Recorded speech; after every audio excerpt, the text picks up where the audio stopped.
Aarangkada na ang pamimigay ng 5,000 pisong ayuda para sa mga tricycle drivers sa Metro Manila. Live mula sa Maynila, nasa frontline ng balitang yan si Nina Ongpauco. Nina, ano nga asahan natin dyan?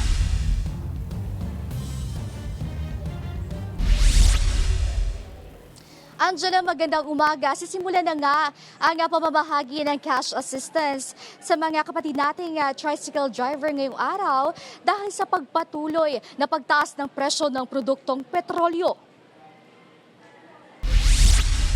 Nandito tayo ngayon sa Dakota Covered Court sa Ermita, Maynila, na isa sa mga designated area para sa payout dito sa Metro Manila. Pasado alas 5 ng umaga na dumating ang mga taga Manila Department of Social Workers. Tig 5,000 pisong cash assistance ang matatanggap ng mga kapatid nating tricycle driver. Sa ngayon ay wala pa rin nakapila, ngunit nakahanda na ang mga otoridad o ang lungsod ng Maynila para mamahagi ng cash assistance. Para hindi maantala ang biyahe o magkaroon ng komosyon, by schedule ang pamimigay ng ayuda. Target ng DSWD na matapos sa Huwebes ang pamamahagi ng ayuda sa mahigit 139,000 tricycle drivers sa Metro Manila. May master list naman na mga mabibigyan. Sakaling walang pangalan dyan na mga driver, ay may mga help desk daw ang DSWD sa bawat lugar para tugunan ang pangangailangan nila. Kasabay niyan, pinaghahandaan na rin ang pamamahagi ng ayuda sa bawat probinsya.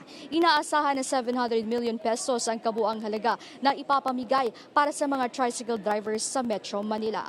Angela, sa ngayon ang kinakailangan na requirements ay dalhin na mga kapatid natin tricycle driver ang kanilang driver's license, pati na rin ang isang photocopy ng itong ID ng driver's license. At inaasahan din ng target ng DSWD mamahagi ng cash assistance sa mga kapatid nating jeepney drivers sa mga susunod na araw.